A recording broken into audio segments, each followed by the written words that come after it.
warahmatullahi wabarakatuh. Alhamdulillah, selalu saja lisan kita memuji Allah subhanahu wa ta'ala sebagaimana ia memerintahkan kita untuk selalu memujinya.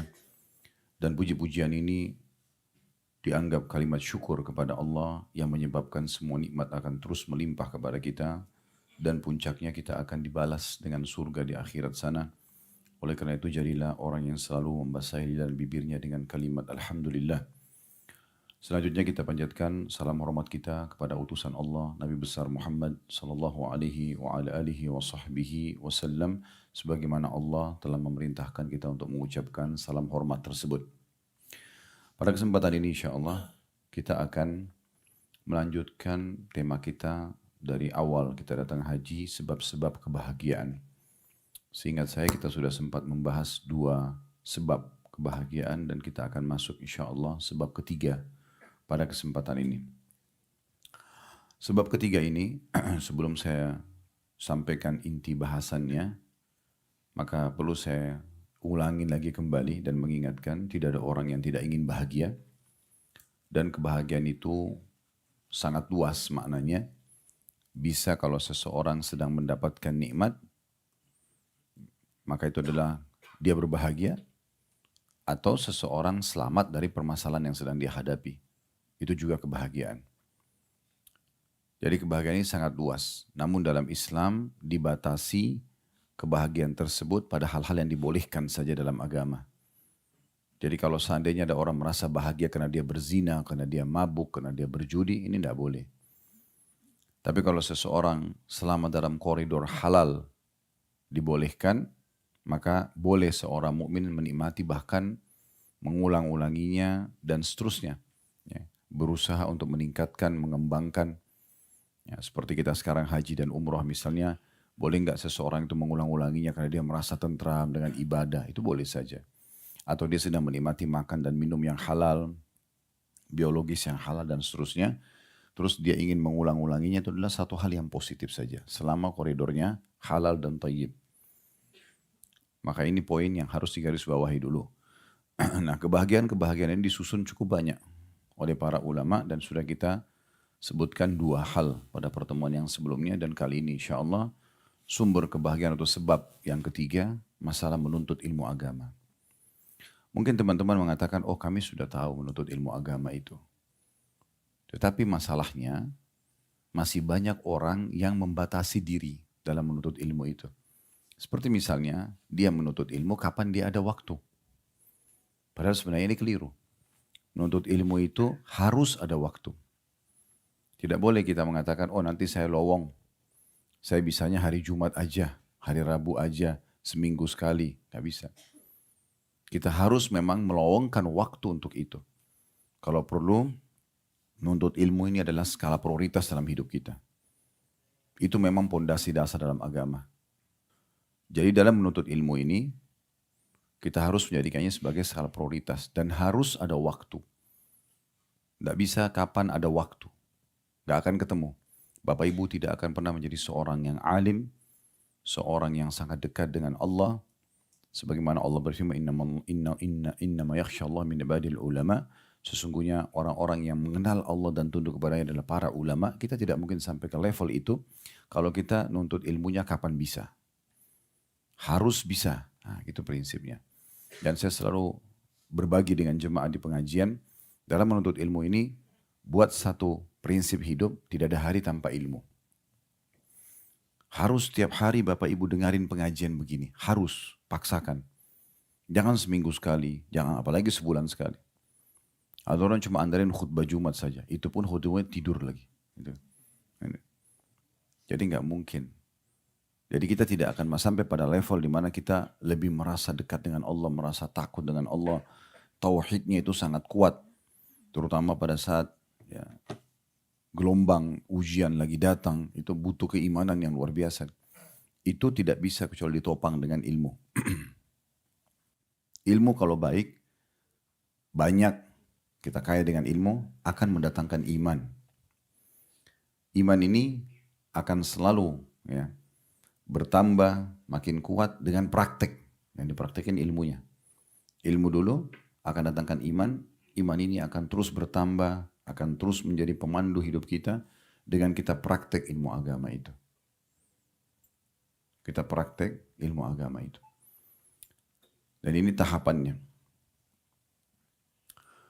Teman-teman sekalian, renungi baik-baik, kalau ilmu ini, ilmu agama, lebih kita butuhkan daripada makanan pada saat kita lapar.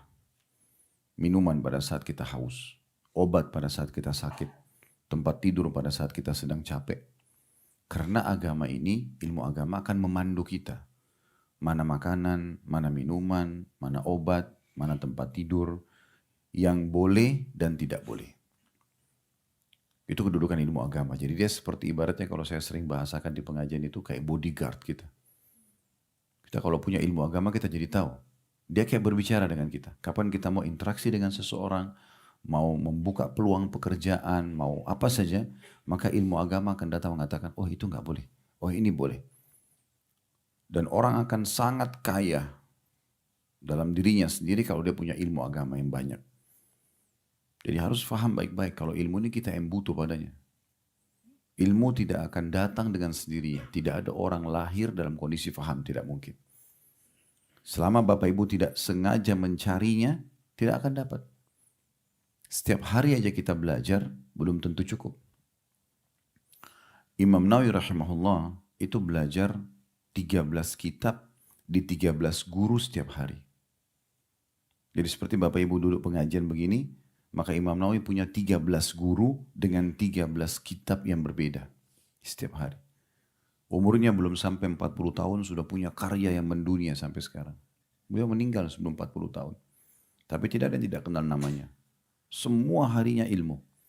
Dan para ulama sudah mengatakan tinta-tinta penahnya para ulama itu lebih afdal daripada darahnya syuhada. Seorang alim itu dia bisa menyabarkan 1000 orang miskin dengan ilmunya. Seorang alim bisa memotivasi 1000 mujahid untuk menumpahkan darahnya. Seorang alim bisa meluruskan 1000 pemimpin agar berlaku adil dengan ilmunya. Seorang alim bisa membuat orang miskin menerima keadaannya sehingga mereka bersabar. Orang kaya menerima keadaannya dan bisa bersyukur. Oke, kita kembali ke masalah penahnya seorang alim itu lebih baik daripada darahnya para syuhada. Karena saya bilang tadi, kalau seorang alim, satu orang alim bisa menyabarkan 1000 orang susah, 1000 orang miskin. Bisa membuat 1000 orang kaya bersyukur. Bisa membuat 1000 mujahid siap menumpahkan darah mereka. Nah. Kemudian juga banyak bisa membuat 1000 pemimpin berlaku adil. Bisa mengubah, ilmu agama itu bisa mengubah orang penakut jadi pemberani. Bisa mengubah pengecut jadi pemberani, bisa mengubah orang pelit menjadi dermawan. Ilmu agama ini luar biasa. Manfaatnya sangat besar. Makanya Ali radhiyallahu anhu mengatakan, ilmu itu beda dengan harta.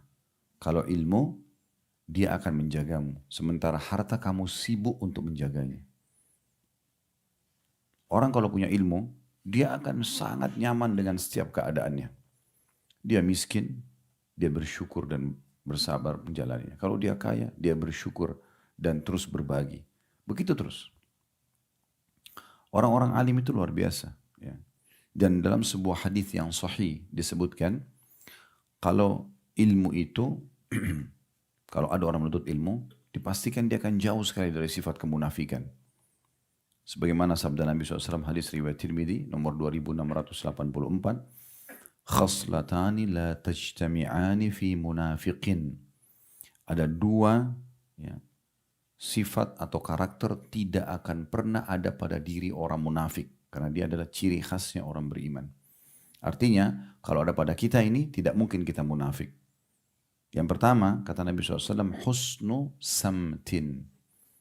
Artinya perangai yang tenang. Tidak tergesa-gesa.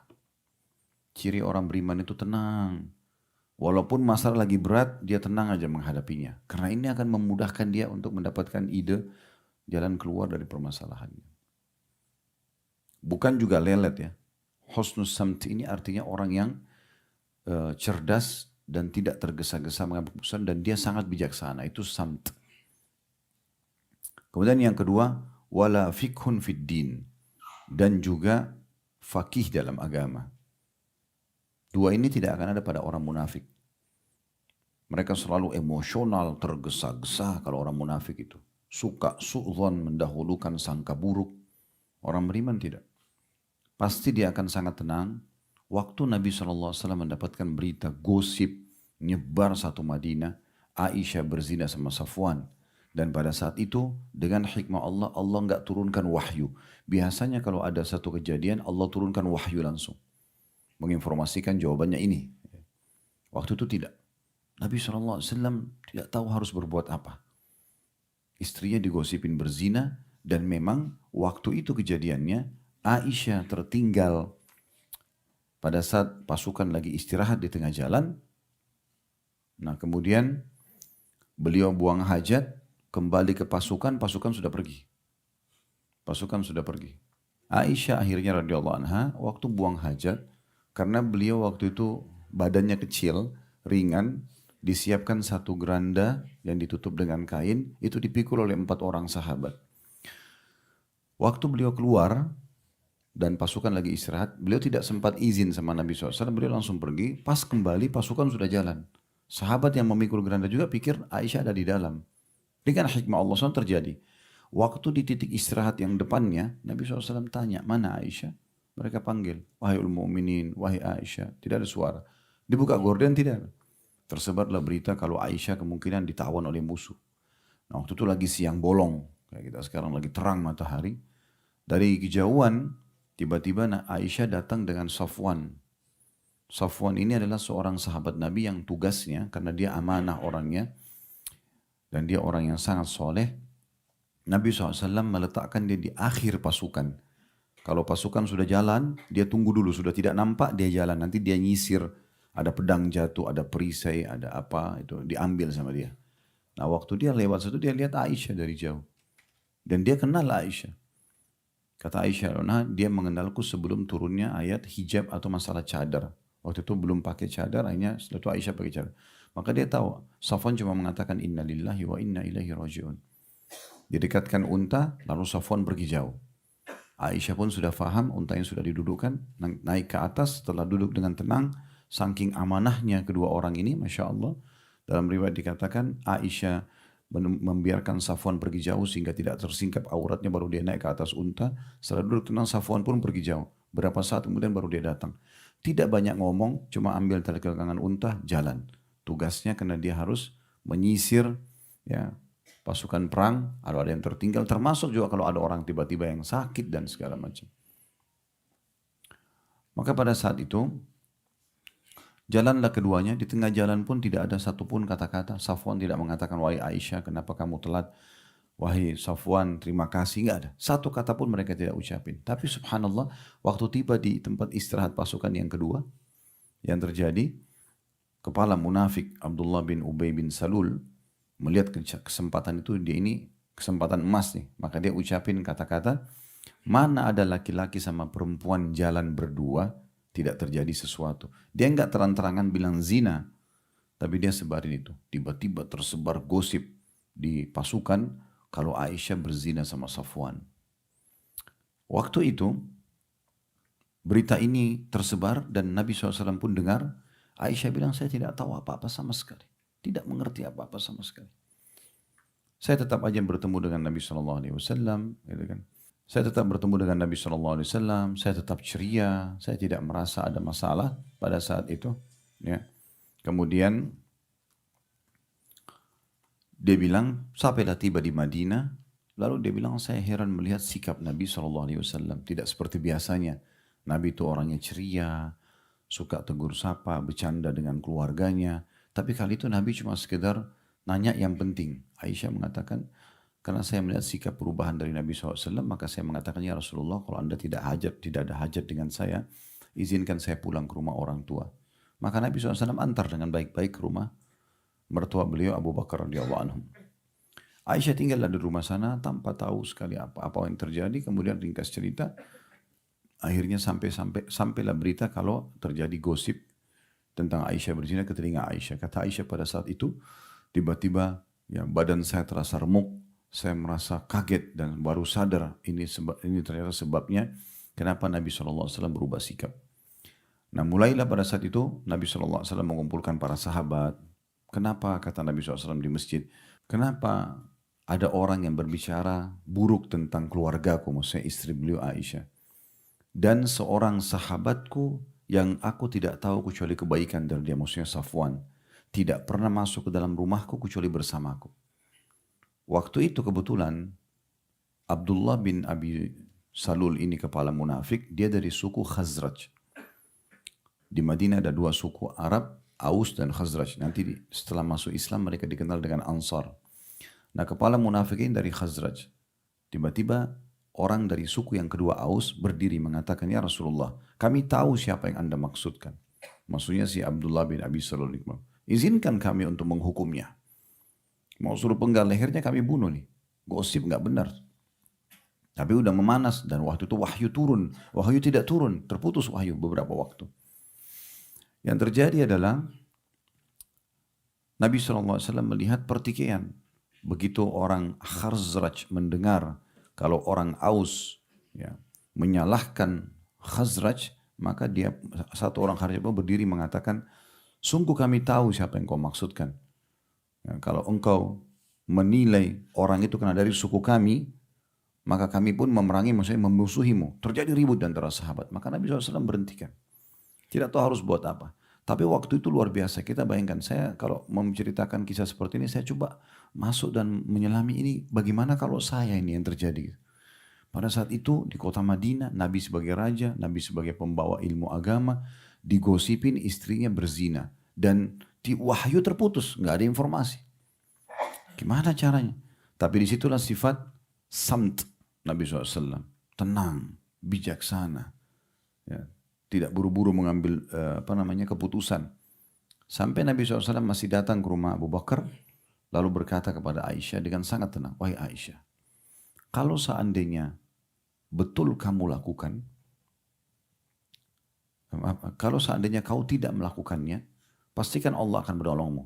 Tapi kalau kau melakukan, mohon ampun dan istighfarlah kepada Allah. Ini bayangkan nih, kalau kita sudah terima gosip tentang istri kita selingkuh, fakta lapangannya sepertinya arahnya ke situ, terus masih bisa kita membahasakan, kalau kau tidak melakukannya, pasti Allah akan tolong kamu. Tapi kalau kau melakukannya, bertobat dan beristighfarlah. Bukan marah-marah, bukan langsung menceraikan, tidak tergesa-gesa. Maka pada saat itu pun, ya, Aisyah balik ke arah ayahnya, karena dia merasa orang semua sedang gosipin dia, bagaimana terpukulnya jiwa beliau. Mungkin ibu-ibu bisa bayangkan bagaimana kalau di kondisi Aisyah, satu kota semua kita itu gosipin kalau kita berzina. Ya kan? Dan Nabi SAW pun tidak menerima wahyu. Akhirnya pada saat Nabi bilang, kalau kau melakukannya beristighfar dan bertobatlah, dia merasa suaminya pun akhirnya sempat ragu. Lalu dia balik kepada ayahnya sambil mengatakan, wahai ayahku, jawablah Rasulullah SAW. Dia kaget atau Abu Bakar mengatakan, wahai anakku, aku tidak tahu harus bilang apa. Aku juga tidak bisa bilang, kalau kau paling seperti Nabi. Kalau kau tidak lakukan, Allah akan tolong. Tapi kalau kau lakukan, bertobatlah. Aisyah tambah terpukul, makin merasa sendiri. Maka kemudian dia balik ke ibunya, dia mengatakan, wahai ibuku, jawablah Rasulullah SAW. Seakan-akan dia mengatakan, kalian orang tuaku, kalian tahu siapa aku nggak mungkin selingkuh gitu. Tapi ibunya juga mengatakan seperti Abu Bakar. Saya tidak tahu harus jawab apa. Kalau Rasulullah aja nggak tahu, bagaimana kami gitu. Maka Aisyah pada saat itu karena tidak tahu lalu mengatakan, demi Allah saya tidak akan bertobat karena saya tidak melakukannya. Dan saya hanya mengatakan apa yang dikatakan oleh hamba Allah yang saleh. Maksudnya Nabi Yaqub alaihissalam. Pada saat Nabi Yusuf hilang, beliau mengatakan, innama ashku bathi wa huzni ilallah. Saya mengeluhkan kesedihanku dan permasalahanku hanya kepada Allah. Maka pada saat itu Nabi SAW menuju ke pinggir ruangan rumah Abu Bakar dan beliau duduk sambil menutupi diri beliau dengan jubahnya. Nah ini menandakan pada saat itu turun wahyu kepada Nabi. Maka turunlah beberapa ayat dalam surah An-Nur membela Aisyah radhiyallahu anha. Pada saat Nabi SAW mengatakan, terimalah berita gembira wahai Aisyah, sesungguhnya Allah telah menurunkan pembelaanmu dari langit. Maka Abu Bakar mengatakan, hai Aisyah, berterima kasihlah pada Rasulullah SAW. Aisyah mengatakan, saya akan berterima kasih pada Allah yang telah membelaku. Tapi pada saat itu bagaimana Nabi SAW dengan sangat luar biasa tenangnya dalam menghadapi permasalahan Sekali lagi bukan lelet, tapi tenang dalam menghadapi permasalahan, itu salah satu ciri orang beriman. Plus lagi di sini dikatakan, itu poin pertama yang tidak mungkin ada pada orang munafik. Yang kedua adalah fiqhu fiddin. Ini saksi bahasan kita. Fakih dalam agama. Jadi makin kita faham agama, makin jauh dari sifat kemunafikan. Itu poinnya. Ya. Jadi ilmu itu luar biasa. Dan menuntut ilmu ini teman-teman sekalian tidak ada batasnya. Tidak ada batasnya. Ibnu Qayyim rahimahullah menukil sebuah hadis. Hadis ini ditulis oleh banyak ulama hadis. Imam Tirmidzi meriwayatkan, Ibnu Hibban meriwayatkan, Ibnu Adi dalam kitab Al-Kamil juga meriwayatkan, Al-Baihaqi dalam Syu'abil Iman menjelaskan. Namun memang dalam hadis ini ada satu perawi yang dhaif, yang lemah. Tapi Ibnu Qayyim rahimahullah mengatakan makna hadis sahih. Makna hadis sahih. Yaitu kata Nabi SAW, lan yashba'al mu'minu min khairin yasma'uhu hatta yakuna muntahul jannah. Tidak akan pernah seorang mukmin itu merasa puas dengan ilmu, dengan kebaikan, belajar ilmu halal haram dari Allah, ya, selama dia hidup dalam kehidupannya sampai dia masuk dalam surga. Menuntut ilmu agama ini tidak ada batasnya. Abu Yusuf rahimahullah, seorang muridnya Abu Hanifah, itu pada saat lagi sakit keras, sudah diranjang kematian, beliau sempat waktu masih sehat, beberapa tahun yang lalu, pernah berselisih pendapat dengan seorang alim yang lain, tentang sebuah hukum dalam warisan. Maka, sama dulu tidak ada handphone, tidak ada alat komunikasi kayak kita sekarang. Sekali orang ketemu terus berpisah, Allahu alam ketemu lagi atau tidak, apalagi kalau beda negeri atau beda kota. Pergilah temannya Abu Yusuf ini dan tidak tahu tinggal di mana. Setelah sekian tahun berlalu, Abu Yusuf ini merasa setelah merenungi dalil-dalil yang disampaikan oleh temannya, dia rasa temannya ini benar.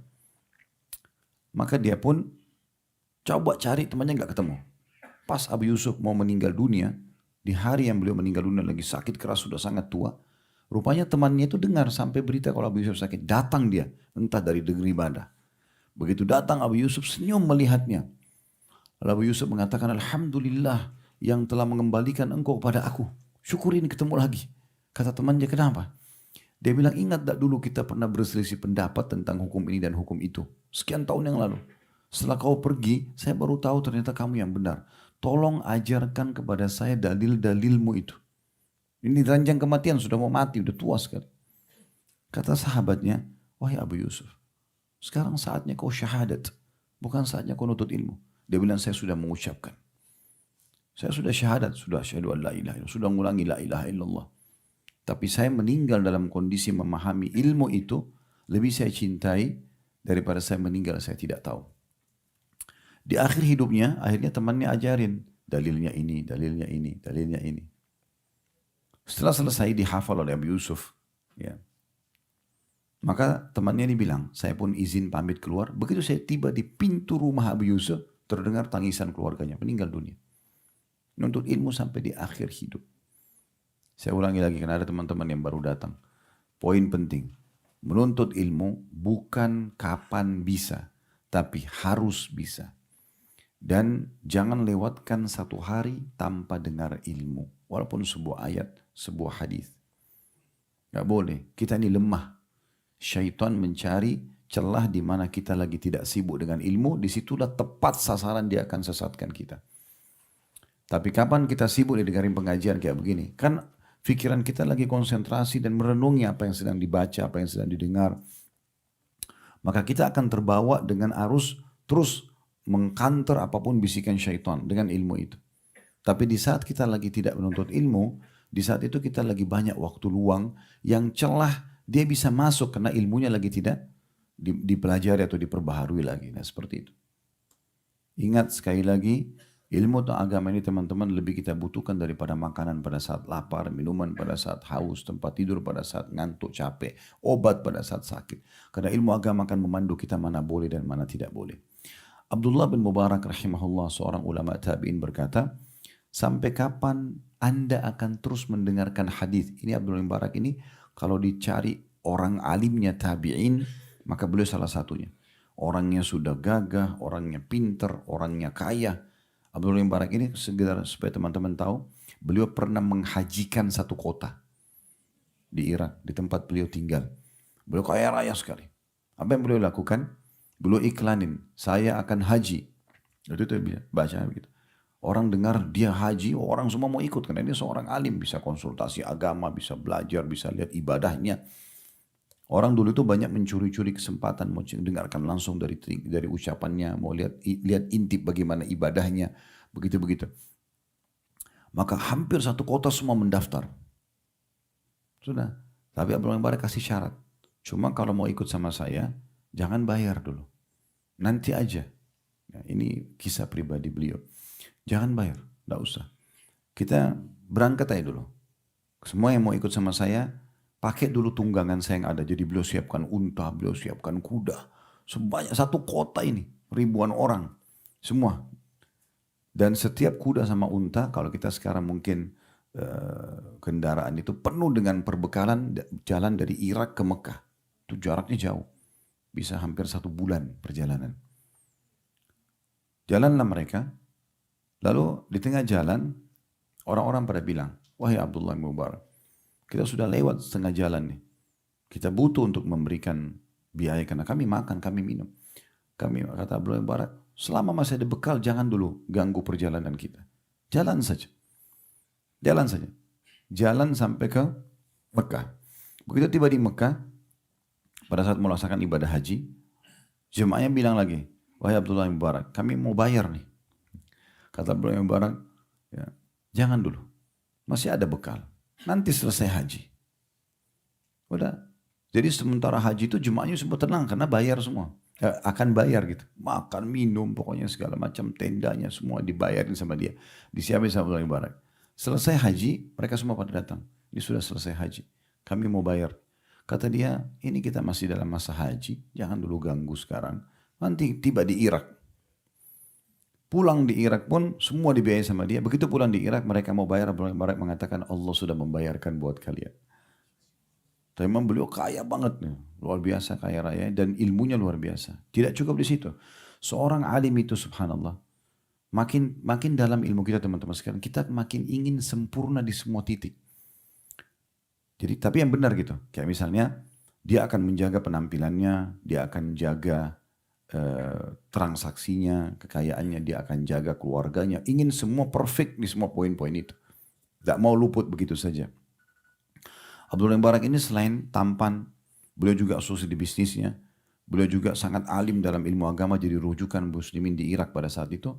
Beliau juga orang yang sangat pemberani dalam medan perang. Sampai disebutkan dalam satu kisah beliau kalau ikut berperang selalu pakai imamah ditutup mukanya. Alisnya pun ditutup, jadi orang tidak tahu siapa dia. Pada saat pasukan lagi ngumpul, dia tutup dirinya. Dan dia selalu ada di belakang pasukan. Dia tahu kalau dia buka ini pasti disuruh ke depan. Jadi belakang pasukan. Satu waktu pasukan muslim ketemu sama pasukan Romawi Nasrani di satu titik di wilayah Irak sana.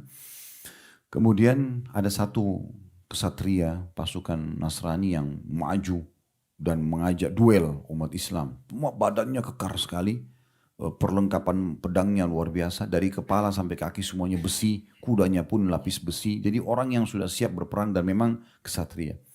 Nantang-nantang umat Islam, tidak ada umat Islam yang berani maju. Dari belakang pasukan ada satu orang datang, badannya biasa saja, tadi yang menutup mukanya, kemudian maju. Duel, menang. Oh, umat Islam semua takbir, Allahu Akbar, segala macam. Oh semangat, dia nggak banyak bicara. Masuk ke pasukan muslim, masuk ke belakang sekali. Orang Islam yang lainnya berpikir, yang penting kita sudah menang, ada kesatria muslim yang kalahkan ini, selesai. Tapi ada satu dia pada pasukan muslim penasaran. Ini siapa ini orang? Diikutin dari belakang. Begitu orang ini masuk di pasukan paling belakang, kemudian dia berdiri, dia pikir sudah aman, tidak ada orang yang ikutin dia. Dia tidak tahu kalau di belakang dia ini ada satu orang gitu. Nah orang dari belakang ini tiba-tiba loncat, ditarik. Dan tutup mukanya, ternyata dia Abdullah bin Mubarak. Maka Abdullah bin Mubarak menitip pesan, langsung dia mengatakan, oh ternyata Anda, kata orang itu. Dengan suara sedikit diangkat. Kata Abdullah bin Mubarak, tolong tutupi aib saya ini.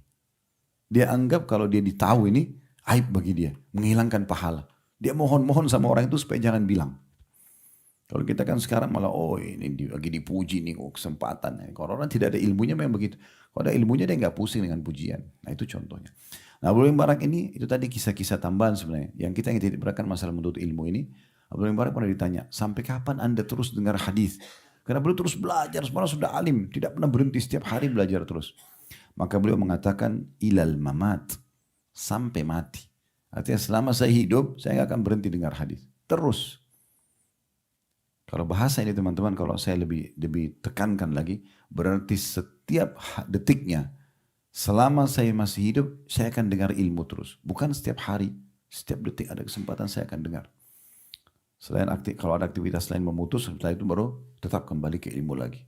Jadi tadi saya kembali lagi, poin penting. Kalau Bapak Ibu bawa pulang dari pengajian kita ini saja sudah cukup buat saya. Ilmu itu bukan datang sendirian, tapi harus didatangi.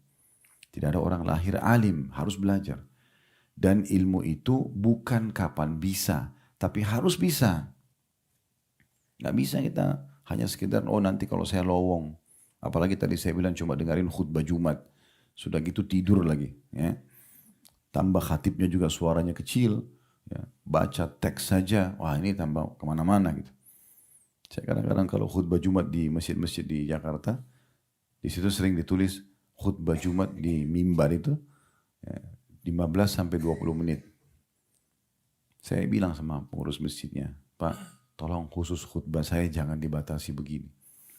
Saya kalau 15-20 menit tahmid sama salawat sama doa habis.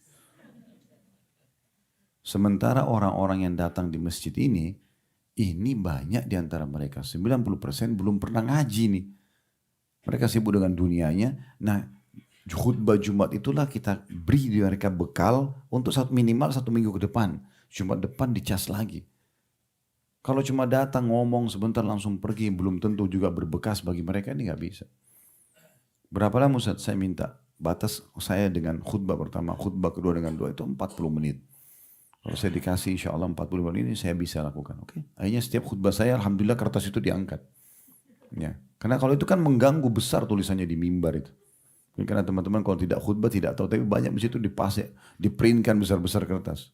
Seakan-akan khatibnya diancam, nggak boleh ngomong lama-lama. Sebenarnya ada juga manfaatnya sih, kan ada sebagian khatib juga mungkin ya, afwan, mungkin mereka kurang ilmunya, retorikanya juga kurang ya, sehingga orang banyak suaranya kecil, materinya nggak menarik, akhirnya membuat orang jadi ngantuk gitu.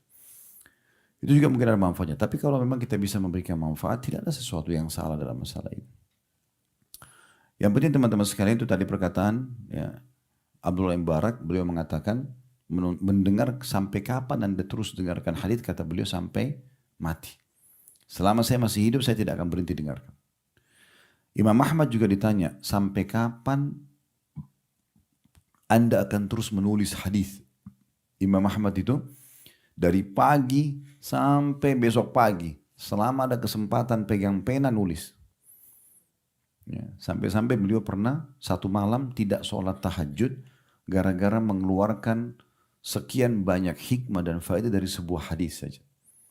Disebutkan dalam sebuah cerita, beliau pernah mengunjungi gurunya Imam Syafi'i di rumah Imam Syafi'i. Imam Syafi'i bilang sama anaknya, ini yang datang ini orang alim, lazimi dia, sama-sama dia terus. Mumpung dia ada di sini cuma berapa hari dia akan pergi. Anak Imam Syafi'i tidur sama Imam Ahmad. Untuk memperhatikan malam ini buat apa aja nih Imam Ahmad ini. Ada 3 hal yang dilihat oleh anaknya Imam Syafi'i, dia jadi tanda tanya. Yang pertama, waktu dihidangkan makan malam, Imam Ahmad makan banyak. Selama ini dia tahunya dari ayahnya nggak boleh makan banyak. Yang kedua, dia melihat sepanjang malam anak Imam Syafi'i nggak tidur, mau tahu bagaimana sholatnya Imam Ahmad. Imam Ahmad nggak sholat malam, gitu kan? Duduk terus. Dan dia tidak tahu Imam Ahmad lagi buat apa. Cuma dia nggak sholat. Dia langsung ambil kesimpulan Imam Ahmad nggak sholat malam. Kalau seorang alim itu sholat malam nggak ada lagi negosiasinya itu. Nggak mungkin dia tinggalin udah. Sholat malam itu sudah pasti dilakukan. Kemudian yang ketiga itu Imam Ahmad waktu azan subuh ke masjid tidak uduk. Habis sholat subuh anaknya lagi duduk Imam Ahmad sama Imam Syafi'i. Anaknya mengatakan, ayahku, Anda mengatakan tamu Anda ini orang alim. Tapi saya melihat 3 hal yang mengganjal pada diri saya. Kata Imam Syafi'i, apa itu? Dia bilang yang pertama, Anda mengajarkan kepada aku untuk tidak makan banyak. Tapi kenapa tamu Anda ini makan banyak semalam? Kemudian yang kedua, saya tidak melihatnya sholat malam. Sementara sholat malam ini bagi orang-orang yang dekat sama Allah, wah di Allah ini gak dibahas lagi. Gak ada ceritanya dia lewat satu malam gak tahajud, itu gak mungkin gitu. Kemudian yang ketiga, dia pergi ke masjid sholat subuh gak uduk. Kata Imam Syafi'i kepada Imam Ahmad, anakku butuh jawaban. Kata Imam Ahmad, kalau masalah saya makan, karena saya tahu rezeki Anda halal, maka saya makan lebih banyak daripada yang biasa saya makan. Bukan juga berlebihan, tapi dalam mata pandangan anak Imam Syafi'i itu banyak gitu. Tapi karena ini rezeki halal, maka saya perkuat diri saya dengan makanan halal, tidak ada yang salah. Kata Imam Syafi'i balik ke anaknya, bukankah saya sudah bilang orang ini alim? Yang kedua, tidak sholat malam. Dia bilang semalam suntuk, ini jadi saksi bahasan kita dari kisah. Semalam suntuk saya sedang merenungi faedah-faedah dari sebuah hadis. Hadis ini apa saja sih yang bisa diambil hukum-hukumnya? Itu butuh konsentrasi. Dan saya melihat menuntut ilmu lebih afdal daripada qiyamul lail. Ini luar biasa. Karena menuntut ilmu wajib, qiyamul lail sunnah. Bukan tidur ya. Jangan dibilangi tidur lebih penting daripada. Jadi ini dipertemukan antara sholat malam dengan nuntut ilmu. Maka beliau karena ingin konsentrasi, renungin hadis ini. Karena memang saya pernah subhanallah praktik ini Bapak Ibu sekalian. Kalau kita lagi duduk lihat sebuah hadis, kita coba baca perkataannya. Ada saja hikmah yang muncul gitu. Oh ini faedahnya, oh ini faedahnya, oh ini. Itu butuh konsentrasi. Kita bicara sedikit, beralihkan sedikit ke satu kegiatan lain itu susah. Jadi kalau antum lagi duduk di majelis ilmu, itu paling efektif jangan sibuk dengan kegiatan lain. Jangan sibuk dengan makanan, dengan minuman, itu agak sulit. Ya. Karena itu akan memecahkan konsentrasi. Makanya orang kalau nuntut ilmu itu konsentrasi, selesai baru aktivitas yang lain. Supaya betul-betul full konsentrasi dan faedahnya besar. Kemudian yang ketiga, saya semalam suntuk kata Imam Ahmad memang tidak tidur dan tidak batal wudu. Maka untuk apa saya wudu pergi masjid? Wudu masih ada. Ini kan. Nah begitu kalau orang alim itu luar biasa. Hidupnya terpandu dengan ilmu agama. Imam Ahmad juga pernah berkata, aku benar-benar akan terus menuntut ilmu hingga aku masuk ke dalam kubur. Artinya bukan kapan ada kesempatan, tapi dipaksakan selalu ada kesempatan sampai mati. Belajar terus. Teman-teman sekalian, kami dulu, ini bukan membanggakan, cuma berbagi saja. Saya waktu SMP itu, di Al-Azhar di Kairo, kecil mungkin orang Indonesia waktu itu yang masuk SMP cuma saya sama sepupu saya. Kebanyakan teman-teman sudah masuk, ada yang SMA, ada yang kuliah, lebih banyak kuliah gitu. Kemudian pergi ke Madinah, masuk SMA, lalu S1. Tiap hari nih kita dengarin Allah berfirman, Rasulullah bersabda, pendapat ulama ini tiap hari. Gitu. Sekian tahun belajar. Subhanallah, begitu pulang ke Indonesia, mulai terjun di dakwah, mulai mengajar orang, benar-benar kita merasa ilmu itu belum ada apa-apanya.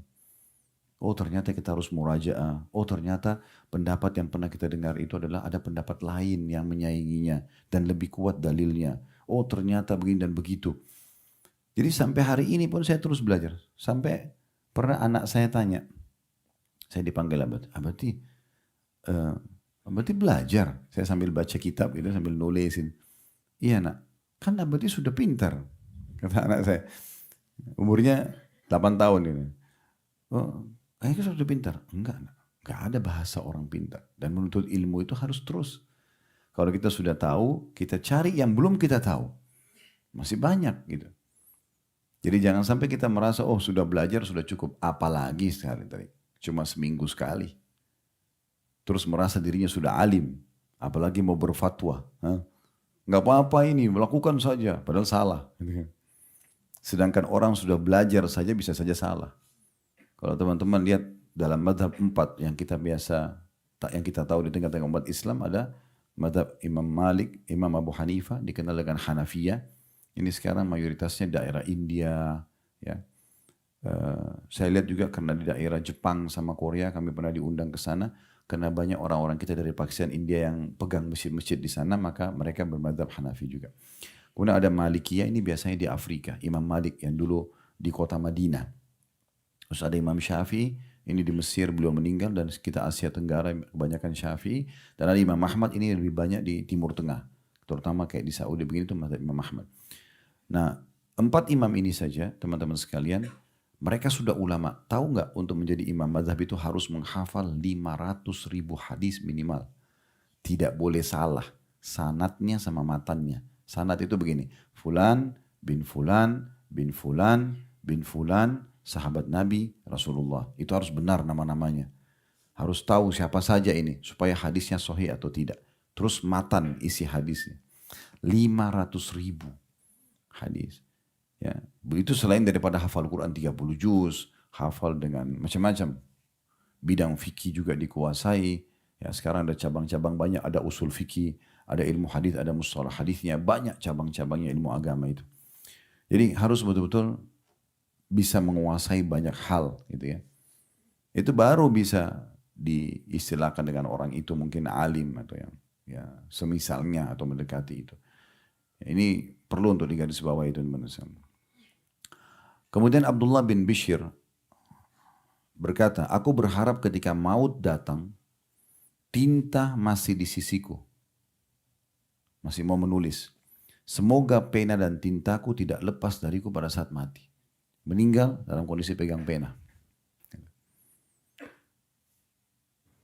Dan umumnya ulama-ulama salaf kalau ditanya sampai kapan Anda belajar, sampai kapan Anda belajar, umumnya mengatakan sampai atau selama kami masih hidup. Hasan Basri juga pernah ditanya oleh seseorang yang usianya sudah 80 tahun. Apakah saya masih pantas belajar agama?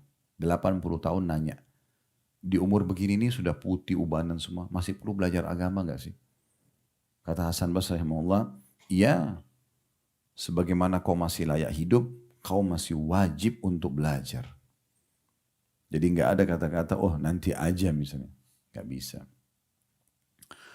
Cukup banyak teman-teman sekalian penyebutan dalam Al-Quran dan hadis tentang keutamaan orang yang menuntut ilmu.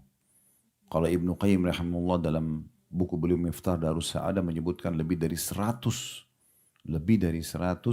keutamaan penuntut ilmu. Saya akan coba bacakan sebagiannya saja karena ini mungkin butuh waktu yang cukup banyak membahas.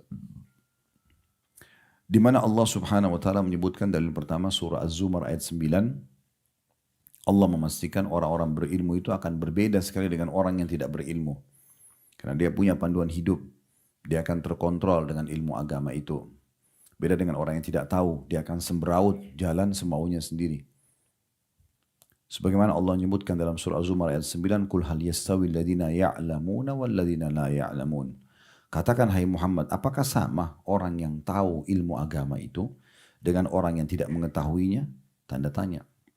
Ini dikuatkan dengan surah Al-Hasyr ayat 20 yang berbunyi la yastawi ashabun nari wa ashabul jannati humul faizun.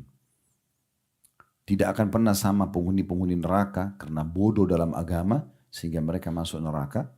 Karena orang kalau punya panduan agama dia akan terpandu. Dengan penghuni-penghuni surga karena mereka faham agama sehingga mereka selalu berbuat amalan-amalan di surga. Ya, dan ketahuilah penghuni surga itu adalah orang-orang yang beruntung. Tidak bisa teman-teman sekalian masuk surga tanpa ilmu. Ilmu itu akan memandu ke surga. Makanya kata Nabi SAW dalam hadis yang sahih, ya, siapa yang meniti jalan menuntut ilmu, Allah akan mudahkan jalannya menuju ke surga. Karena dengan kita tahu, oh diperintahkan ini, oh ini wajib, oh ini sunnah, keutamaannya ini, oh ini haram, ini makruh, dan ini ancamannya. Kita jadi terkontrol di situ, maka ke surga. Ya, seperti itu gambarannya.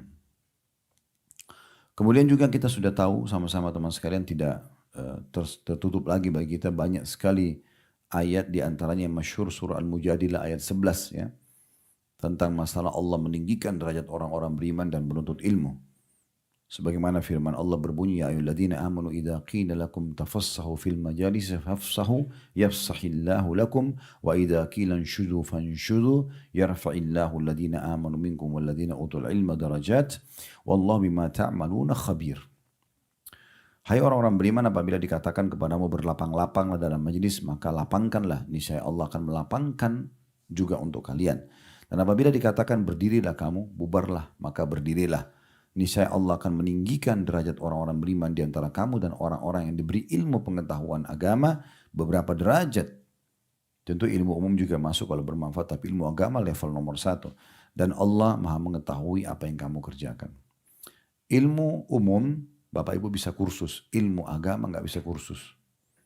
Pesantren kilat itu yang biasa dibuat atau daurah-daurah dalam bahasa agama, ini cuman pemicu saja.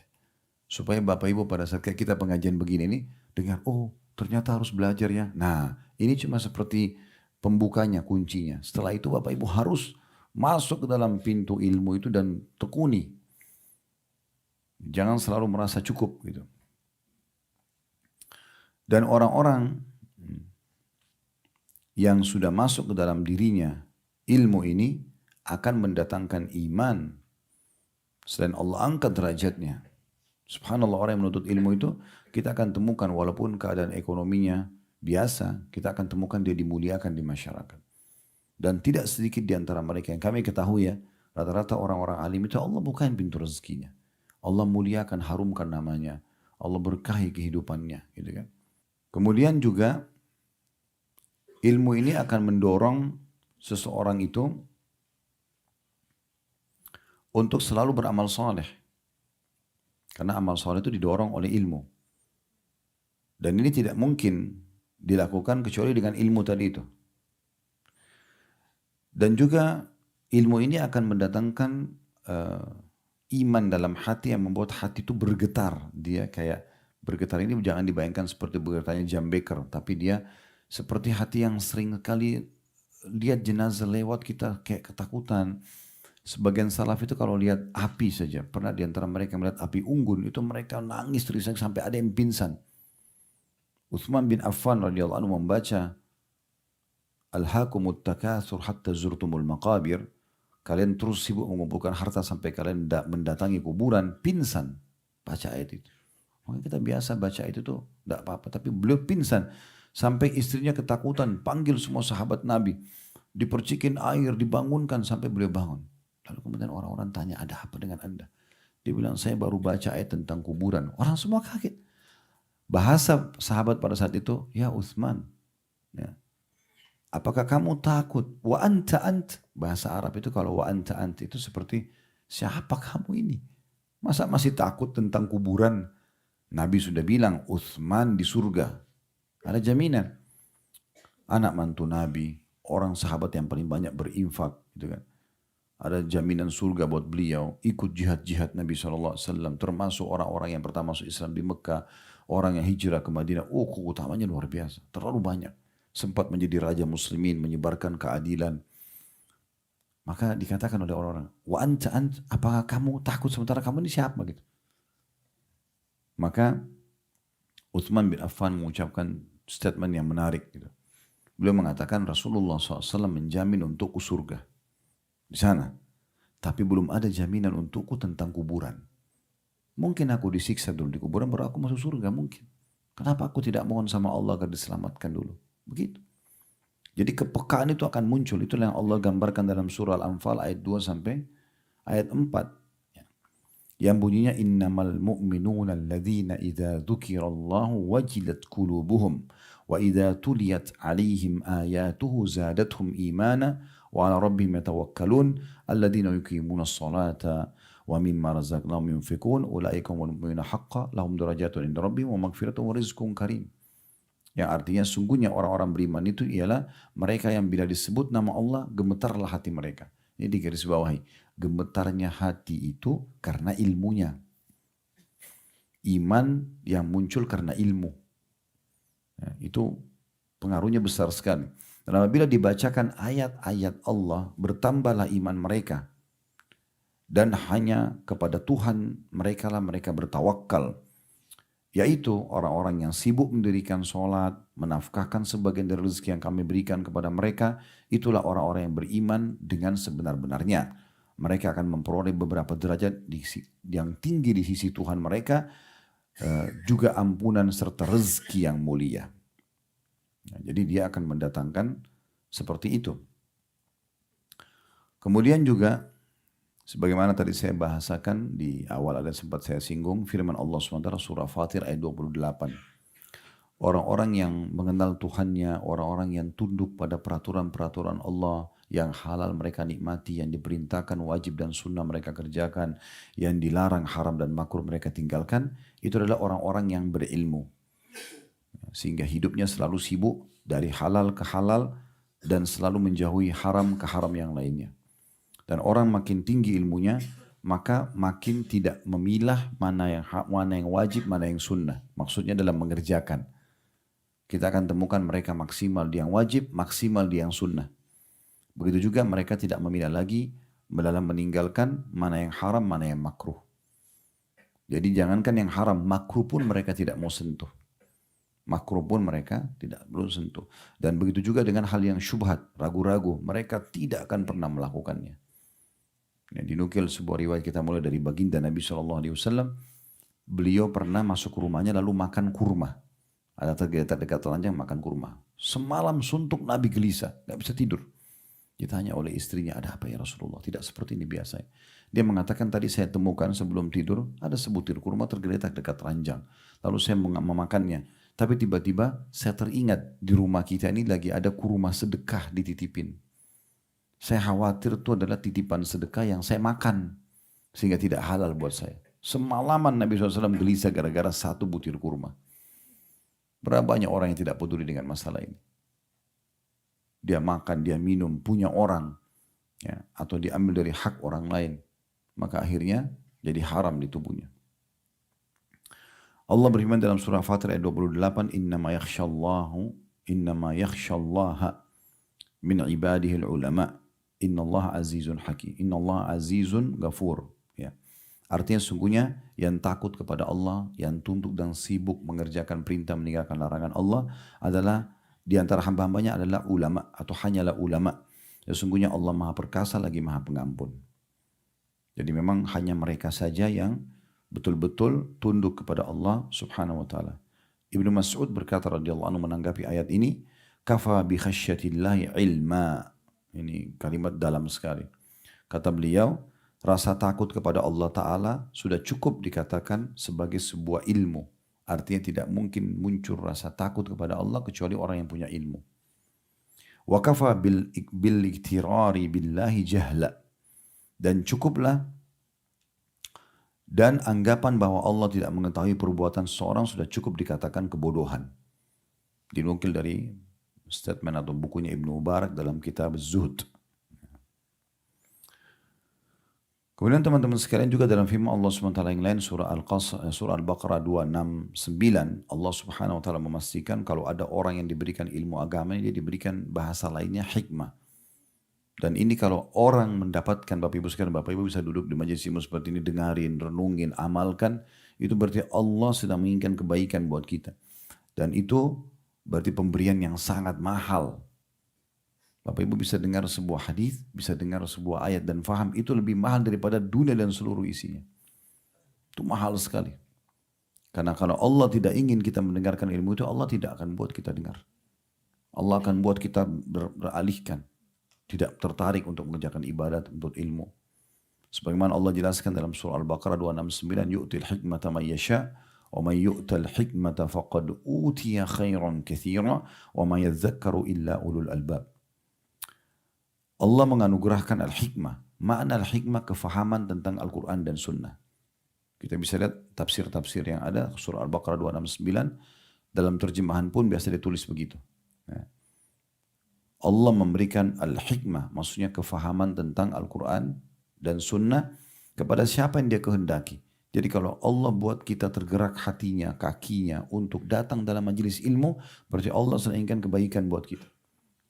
Saya ulangi lagi, Allah menganugerahkan al-hikmah, maksudnya memahami dan mau mempelajari Al-Quran dan Sunnah kepada siapa yang dia kehendaki.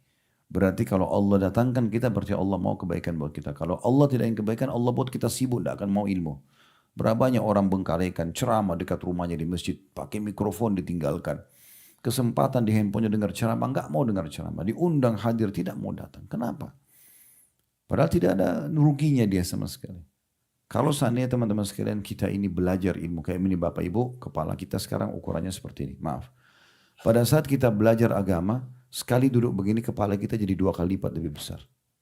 10 kali kita belajar, 10 kali lebih besar. Mungkin susah untuk ilmu. Karena kepala kita akan besar. Tapi ini tidak.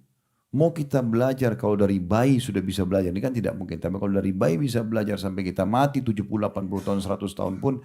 Nggak akan habis memori kita itu nampung. Jadi nggak ada ruginya belajar. Sekali lagi dalam terjemahan Al-Baqarah 269, Allah menganugerahkan al-hikmah atau pemahaman tentang Al-Quran dan Sunnah kepada siapa yang dikehendakinya. Dan barang siapa yang dianugerahi hikmah, ilmu agama, faham firman Allah, faham sabda Nabi SAW, sungguh ia benar-benar telah dianugerahi karunia yang sangat banyak. Sudah punya ilmu agama itu sudah kaya banget orang itu. Ya. Dan hanya orang-orang berakal lah, yang cerdas, yang dapat mengambil manfaat dari firman Allah ini. Ini Allah yang bilang, bisa dilihat ayat 269. Sekali lagi saya ulangi, renungi baik-baik. Allah menganugerahkan al-hikmah, pemahaman tentang Al-Quran dan Sunnah, ilmu agama, bagi siapa yang dia kehendaki. Sekali lagi, kalau kita dibuat hati kita tergerak, kaki kita tergerak, mau belajar, mau menulis, mau mengetahui, haus dengan ilmu, berarti kita termasuk orang yang Allah mau kebaikan buat kita. Dan barang siapa yang dianugerahi hikmah, ia benar-benar telah dianugerahi karunia yang banyak. Dan hanya orang-orang berakallah yang cerdas yang mengambil pelajaran dari firman Allah ini. Dengar, oh iya, untuk ilmu itu pentingnya, belajar terus. Dan ingat, belajar harus ada waktu, bukan kapan ada waktu. Itu penting. Ibnu Qutaibah dan jumhur berpendapat bahwasanya makna al-hikmah adalah ya, mencocoki kebenaran atau mencari tahu tentang kebenaran dan mengamalkan kebenaran tersebut. Kita coba masuk teman-teman sekalian dari hadis, karena kalau firman Allah SWT cukup banyak dalam masalah ini. Tapi hadis termasuk juga mungkin yang kita biasa baca surah Al-Kahfi di malam Jumat, hari Jumat itu kan kenapa diulang-ulangi di anjuran untuk dibaca? Karena dalamnya ada banyak kisah-kisah kan. Kisah tentang diantaranya Nabi Musa. Pada saat Nabi Musa mengatakan saya kepada Bani Israel, dia mengatakan saya adalah orang paling alim di muka bumi. Pada saat itu Jibril turun langsung membawa wahyu Allah SWT mengatakan, hai Musa, perkataan kamu ini ditolak sama Allah. Sungguhnya masih banyak hamba Allah yang lebih pintar daripada kamu. Pergilah cari seorang hamba Allah yang bernama Khidir. Cirinya engkau membawa ikan di satu wadah, jalanlah telusuri laut. Kalau ikan itu loncat ke laut, disitulah tempat dia. Jadi saking luasnya ilmu sampai Allah kasih isyarat. Kan bisa saja Allah langsung terbangkan Nabi Musa ketemu sama Khidir. Tapi enggak, disuruh belajar Nabi Musa. Jalan dulu, cari tahu. Itu kan unik ya. Ikan ditaruh di satu wadah air di bawah-bawah. Jalan pesisir laut. Kapan ikan ini loncat ke air, di situ tempatnya. Ini kan ilmu ini. Enggak sembarangan gitu ya. Kayak sebuah teka-teki. Jadi membuat orang cerdas berpikir. Nah pada saat ketemu sama Nabi Khidir, jelas. Langsung Nabi Musa mengatakan, saya dapat informasi dari wahyu kalau engkau adalah hamba Allah yang diberikan ilmu, tolong mudahkan saya untuk belajar. Nabi Musa, kelas Nabi Musa masih mau belajar. Ya. Nabi Khidir kasih syarat sebagai gurunya. Boleh, kalau mau jalan sambil belajar sama saya, tapi satu syarat. Apa yang saya kerjakan, jangan tanya sampai saya yang jelaskan. Gak boleh setiap satu, saya buat apa? Kenapa kau buat ini? Kenapa kau buat ini? Ikut saya dulu. Nanti akan saya jelaskan di saat waktunya. Oke, deal, sepakat. Rupanya terjadi, Nabi Khidir naik di kapal sama Nabi Musa. Tiba-tiba Nabi Khidir bolongin kapal itu. Nabi Musa pakai akalnya saja. Masa kapal baik-baik? Nelayan kebetulan dalam riwayat itu disebutkan yang pinjamin kapal itu baik-baik, digratisin karena tahu Nabi Khidir. Tapi Nabi Khidir malah rusak kapal orang. Nabi Musa bilang, kok bisa? Kapal orang dibolong kenapa nih? Nabi Khidir bilang, kan sudah saya bilang. Jangan tanya sampai saya yang jelasin. Oh iya, maaf. Jalan lagi, ketemu anak-anak lagi main-main. Nabi Khidir datangin satu orang anak di antara yang main-main. Langsung dibunuh sama Nabi Khidir. Dibunuh anak. Nabi Musa bilang, bagaimana bisa kau bunuh anak yang tidak ada dosanya, belum balik. Kan sudah saya bilang, jangan nanya sampai saya jelasin. Jadi pertanyaan nanti selesai materi ya. Jangan di-cut di tengah-tengah. Itu kalau bahasa kita sekarang. Ya. Karena bisa saja apa yang Bapak Ibu mau nanya, nanti ada penjelasannya. Jangan buru-buru. Boleh ditulis nanti. Kalau memang dikhawatirkan lupa. Gitu. Tapi jangan potong pembicaraan. Kemudian Nabi Khidir mengatakan, kan sudah saya bilang jangan nanya. Oh ya, minta maaf lagi. Kejadian yang ketiga, mereka mampir di satu kota. Mereka mau istirahat malam. Tapi nggak ditolak. Zaman dulu itu negeri-negeri itu ada temboknya, ada pintu gerbang. Yang bisa nginap cuma penghuni atau dapat izin dari yang berkuasa di situ. Kalau enggak ditutup pintu gerbang, diusir keluar. Mereka enggak mau terima Nabi Musa sama Nabi Khidir karena dianggap orang asing kalau nginap di situ. Waktu Nabi Khidir sama Nabi Musa mau keluar, Nabi Khidir lewat sebuah rumah, temboknya mau rubuh. Sama Nabi Khidir, mukjizat dari Allah disentuh, baik lagi temboknya itu. Jadi bukan dibongkar, diperbaiki, enggak. Sebagai disentuh langsung baik sendiri tembok itu. Nabi Musa bilang, kalau seandainya kau mau hai Khidir, jasamu ini perbaikin tembok bisa kita minta sama mereka sebagai balasan untuk supaya kita bisa nginap. Nabi Khidir mengatakan sekarang saatnya kita berpisah. Kan sudah deal, nggak boleh nanya sampai saya jelasin. Tapi itu sudah 3 kali. Sekarang juga saya akan jelaskan kenapa. Kalau ya kapal yang saya bolong itu karena memang Allah memberitahukan kepada saya dan menyuruh itu untuk saya membolongnya. Karena di sekitar situ ada raja zalim, suka merampas kapal-kapal nelayan. Kapan dia lihat ada bolong sedikit, dia anggap aib, dia nggak mau ambil. Nampaknya seperti tidak baik, tapi sebenarnya baik karena bolong kecil itu bisa ditempel. Tapi dengan aib ini kecil, sebentar lagi kalau kita pergi, itu raja zalim akan datang pasukannya ngambil kapal ini. Sebagai balas jasa kepada orang ini supaya tidak diambil kapalnya, saya bolongin. Kalau anak kecil yang saya bunuh, itu perintah dari Allah, bukan dari saya. Karena anak ini rupanya sangat durhaka dengan kedua orang tuanya. Orang tuanya dua-duanya soleh. Selalu berdoa sama Allah. Dan ini memang anak ini kalau dia sampai balik nanti, dia terus akan durhaka sama orang tuanya. Allah suruh saya membunuhnya dan Allah buat ibunya hamil setelah itu dan akan melahirkan anak soleh. Tapi itu perintah Allah. Kalau masalah tembok yang saya luruskan, bukan karena saya minta kita dibalas tinggal di kota itu. Tapi memang informasi dari Allah, dinding itu dibuat oleh ayah 2 anak yatim yang ada tinggal di rumah. Di dalam tembok itu ada rumah, ada 2 anak yatim. Anak yatim ini berarti belum balik ya. Kalau sudah balik tidak dikatakan yatim lagi. Jadi jangan nenek-nenek kakek-kakek ngaku yatim. Ya, itu hanya belum balik. Jadi keutamaan mengelus kepalanya anak yatim yang setiap helai rambutnya itu kita dapat pahala, itu anak-anak yang belum balik. Kalau sudah balik nggak dihitung yatim.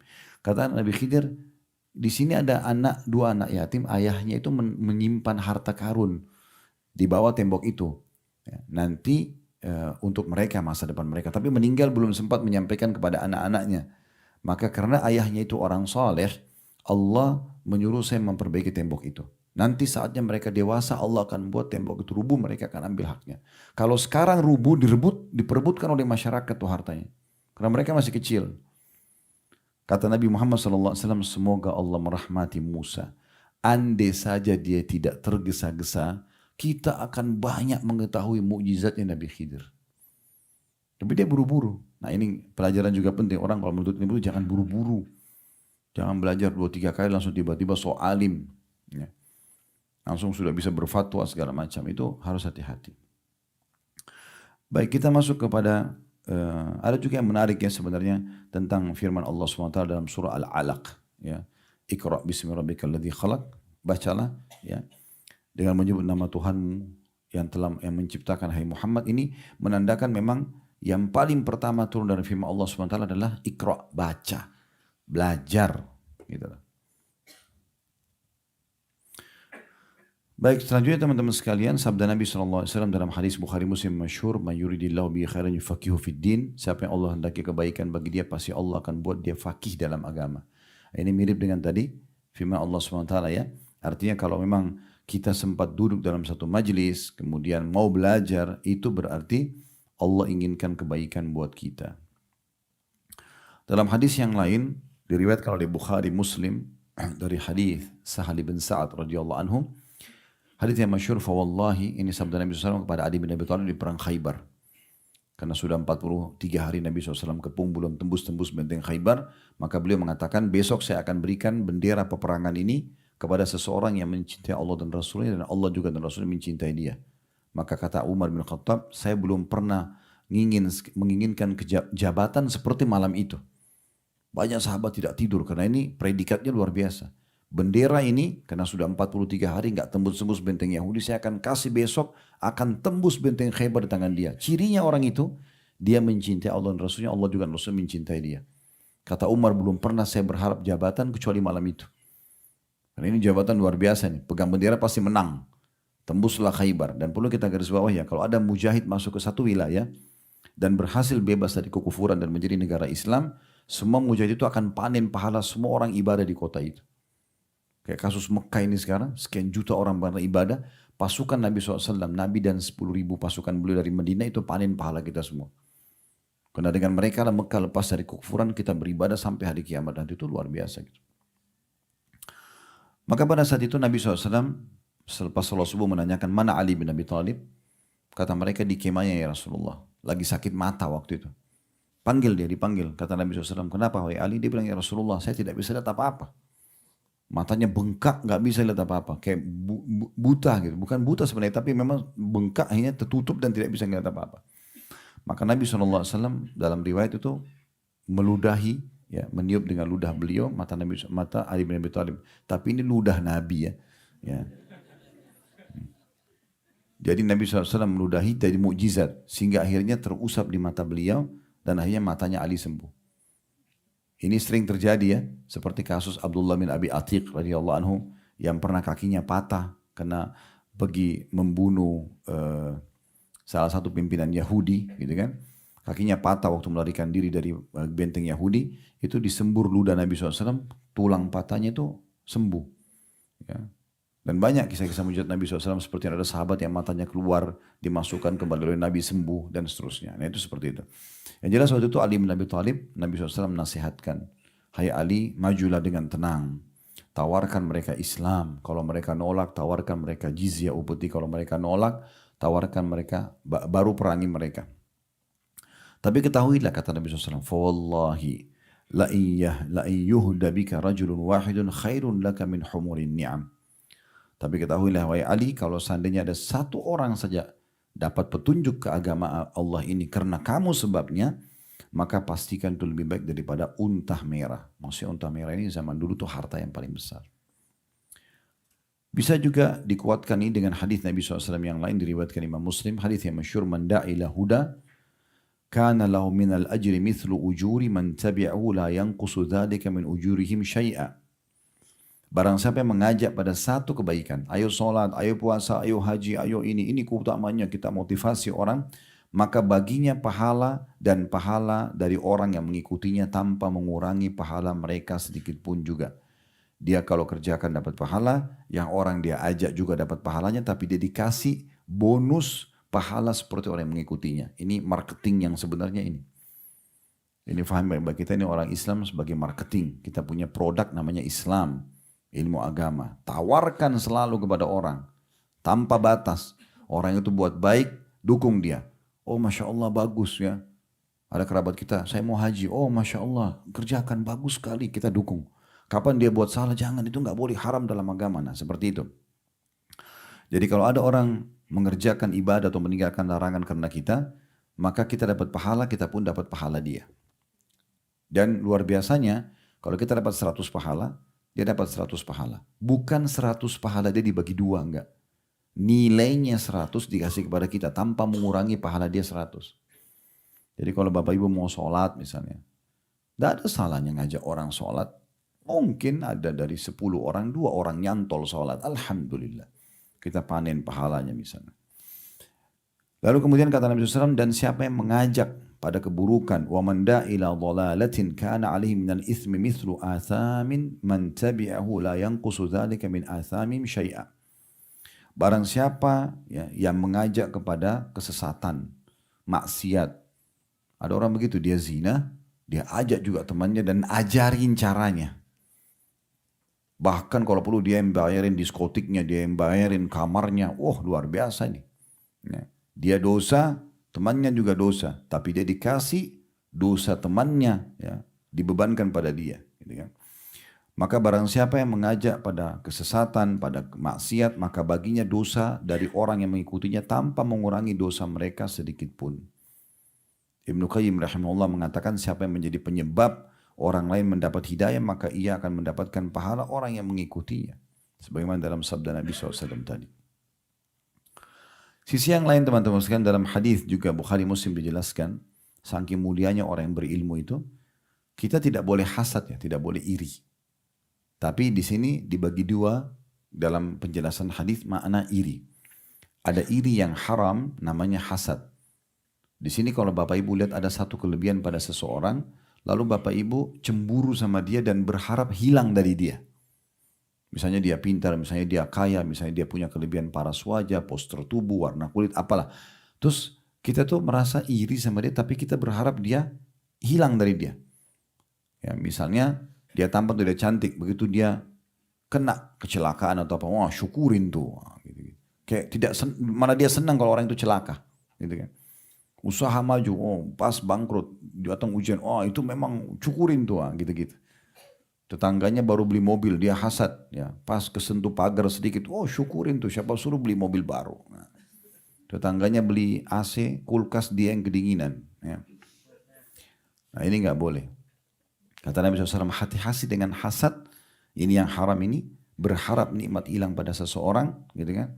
Karena dia akan membakar pahala sebagaimana api membakar kayu bakar. Pahala kita banyak hilang karena hasad. Nah yang kedua, ini juga iri tapi istilahnya ghibthah. Apa yang perbedaannya? Kita iri pada kelebihan yang ada pada seseorang, tapi kita tidak berharap hilang dari dia. Terutama yang kita disuruh ghibthah ini dua. Disebutkan dalam hadis yang saya akan bacakan hadis riwayat Bukhari Muslim, kata Nabi SAW, la hasada illa fi itsnatain. Tidak boleh orang iri, tapi yang kedua ya yang ghibthah. Tidak berharap hilang dari dia. Kecuali dua. Dua orang ini kejar. Usahakan kalian iri pada mereka. Tapi irinya tidak berharap hilang dari mereka. Yaitu, rajulun atahu Allahu malan fasallatahu ala halakati fil haqq. Seseorang yang Allah karuniai harta yang melimpah dan dia menghabiskan di jalan Allah. Suka sekali sedekah. Nah iri pada orang begini. Irinya kenapa? Kenapa dia bisa buat, saya nggak bisa buat. Kita juga ikut melakukan. Nah begitu. Bukan berharap dia bangkrut, hilang hartanya, enggak. Karena di sini sensitif perbedaan antara hasad haram sama hasad atau ghibthah yang dibolehkan. Syaratnya orang kaya, sumbernya halal dan dia sibuk habiskan di jalan Allah gitu. Kemudian yang kedua, rajulun atahu Allahul hikmah fahuwa yaqdi biha wa yu'allimuha. Seseorang yang Allah karunia ilmu yang luas, ilmu agama. Kemudian dia sibuk mengajarkan, mengamalkan dan mengajarkannya. Nah ini perlu kita iri sama dia.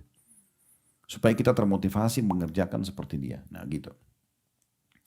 Ini hadis yang biasa. Dalam riwayat yang disebutkan, golongan kedua adalah orang yang Allah berikan Al-Quran.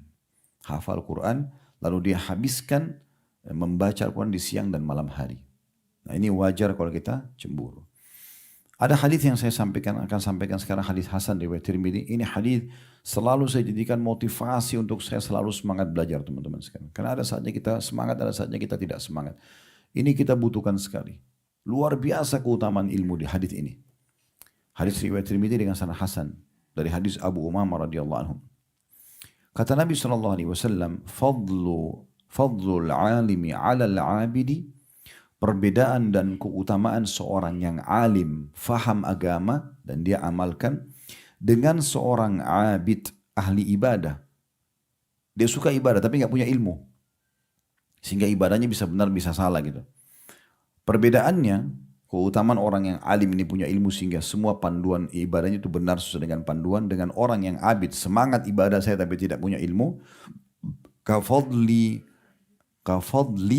ala adnakum, seperti perbedaan antara kedudukanku kata Nabi dengan orang paling bodoh di antara kalian. Ini luar biasa. Ya, renungi baik-baik hadisnya ini. Kata Nabi SAW, perbedaan seorang alim yang faham agama dan dia amalkan dengan orang abid, semangat ibadah tapi nggak punya ilmu. Ini sering terjadi ya. Kalau kita lihat di masjid-masjid itu banyak orang sholat tapi safnya belum rapat, tata cara sholatnya masih salah. Abid suka ibadah. Dia berzikir tapi zikirnya tidak ada panduannya. Beribadah tapi tidak pernah ada panduannya. Tidak ada ilmunya. Maka perbedaannya kata Nabi SAW seperti kedudukanku Nabi dengan orang paling bodoh di antara kalian. Seandainya Nabi SAW bilang perbedaannya seperti aku sama orang alim kalian, itu aja masih jauh sekali perbedaan. Ini antara aku dengan orang paling bodoh di antara kalian. Itu luar biasa itu. Thumma qala Rasulullah sallallahu alaihi wasallam, kemudian Rasulullah SAW bersabda, Inna Allaha wa malaikatahu wa ahlas samawati wal ardi hatta namlata fi juhriha wa hatta al-huta la yusalluna ala muallimin nasil khair. Dan ketahuilah sesungguhnya Allah pencipta langit dan bumi. Allah saya sudah cukup, tapi ditambah sesungguhnya Allah, seluruh malaikat-malaikat miliaran jumlahnya. Ya, malaikat ini jumlahnya berlipat-lipat di atas dibandingkan kita ya. Manusia itu didampingi 3 malaikat. Kita ini semua 3 malaikat. Pencatat amal baik, catat amal buruk, dan ada malaikat hafal, penjaga kita dari sesuatu yang berbahaya, gitu kan? Kalau kita jumlah manusia populasinya sekarang sekitar 7,5 miliar misalnya, malaikat 3 kali lipat baru yang dampingi manusia. Belum yang menurunkan hujan, belum yang mengurus lautan, belum yang menggantikan siang dan malam, belum ini, belum itu. Jumlahnya mereka banyak. Makanya kata Nabi SAW, di langit ke-7 ada namanya Baitul Ma'mur. Sebagian ulama mengatakan dia segaris dengan Ka'bah, sebagian di atas gitu. Tempat tawafnya malaikat. Setiap hari ada 70.000 malaikat tawaf, pergi nggak pernah kembali lagi. Allah terus menciptakan malaikat gitu. Ya. Jumlahnya banyak sekali mereka. Nah kata Nabi SAW, sungguhnya Allah, seluruh malaikat-malaikatnya yang miliaran itu, bahkan seluruh penduduk langit, bisa bintang-bintang semuanya jumlahnya miliaran. Ilmuwan karena tidak bisa hitung bahasanya miliaran. Dan seluruh juga penghuni bumi, pohon-pohon, batu, air, semuanya, udara, ya, bahkan semut yang ada di dalam sarangnya dan ikan paus, ikan besar yang ada di lautan, mereka semua mendoakan kebaikan untuk orang yang mengajarkan kebaikan kepada manusia. Berapa miliar ini makhluk Allah, malaikat, semua penghuni langit, semua penghuni bumi, semut-semut yang biasa kita lihat itu, semua ikan di air, semuanya mendoakan kebaikan. Hanya duduk ngajarin orang agama. Tapi nggak bisa kita ngajar kalau kita sendiri nggak belajar. Gimana caranya? Makanya wajib lowongkan waktu belajar. Sekali lagi saya ulangi, bawa pulang ini Bapak Ibu sekalian. Ilmu itu harus kita mendatanginya. Tidak bisa ilmu itu datang sendiri. Menghayal tiba-tiba pintar agama tidur. Gak mungkin. Atau tidak pernah mau belajar. Gitu kan? Dan jangan bilang, oh saya kalau belajar agama nanti kalau saya banyak tahu banyak haramnya. Jangan. Memang harus begitu dipandu. Ya. Karena yang haram itu sedikit. Yang halal itu banyak. Haram itu datang hanya sebagai ujian. Allah haramkan babi, Allah ganti dengan sapi, kambing, ayam, kelinci, banyak gantinya. Ini cuma ujian saja. Allah haramkan khamr, Allah ganti susu, madu, sirup, jamu, banyak yang lain halal. Allah haramkan zina, Allah datangkan nikah, ada solusinya. Ibnu Qayyim rahimahullah berkata tentang masalah hadis tadi yang kita bacakan, karena sebab mengajarkan kebaikan didapatinya keselamatan dan kebahagiaan. Belajar agama ini akan mendatangkan kebahagiaan dan keselamatan. Ini kan judul kita sebab-sebab kebahagiaan. Serta baiknya hati, lunaknya, tunduknya pada kebaikan. Allah pun akan membalas dari jenis amalnya dengan mendapat pujian dari Allah. Juga doa dari malaikat dan penduduk bumi. Itulah yang menyebabkan pengajar kebaikan mendapatkan keselamatan, kebahagiaan, dan keberuntungan. Keutamaan lainnya, pengajar kebaikan karena ia telah menyebarkan agama Allah mengenalkan hukum juga mengajarkan nama dan sifat Allah, maka sanjungan dari Allah dan doa penghuni langit atau penghuni langit menjadi bentuk pemuliaan kepadanya. Pujian kepada pengajar kebaikan tampak di tengah-tengah penduduk langit dan bumi. Kalau orang sudah punya ilmu agama, dia mengajarkan dengan tulus kepada orang, menjadi penyebab hidayah orang lain, dia dicintai oleh penduduk bumi, dicintai oleh penduduk langit. Dan juga Allah Subhanahu wa taala sebelum semua itu mencintai dia dan memberikan dia pahala yang melimpah. Jadi ini luar biasa. Dan Allah memerintahkan juga para malaikat untuk melindungi para penuntut ilmu. Sebagaimana dalam hadis yang sahih diriwayatkan oleh Abu Daud, disahihkan oleh Syekh Al-Albani, hadis yang masyhur kata Nabi SAW, ini gabungan beberapa keutamaan ilmu. Man salaka tariqan yatlubu fihi ilman salakallahu bihi tariqan bihi min turukil jannah. Barang siapa yang menempuh jalan untuk mencari ilmu, maka Allah pun akan mudahkan baginya jalan menuju ke surga. Wa innal malaikata la tada'u ajnihataha ridwan li talibil ilm. Dan ketahuilah para malaikat mengepakkan sayapnya, ya, melindungi para penuntut ilmu sebagai bentuk keridhaan kepada mereka, artinya melindungi mereka. Kemudian kata Nabi SAW, wa innal alima la yastaghfiru lahu man fis samawati wa man fil ardi wal hitanu fi jawfil ma'. Dan ketahuilah sungguhnya orang alim itu dimohon ampunkan baginya semua yang ada di langit dan semua yang ada di bumi, bahkan sampai ikan-ikan yang ada di lautan. Wa inna fadlal alimi 'alal abidi ka fadlil qamari lailatal badri 'ala sa'iril kawakib. Dan ketahuilah perbedaan antara seorang alim dengan selain daripada alim atau abid yang mau ibarat tapi tidak punya ilmu, ibaratnya perbedaan seperti bulan purnama yang terang dengan bintang-bintang yang jauh sekali.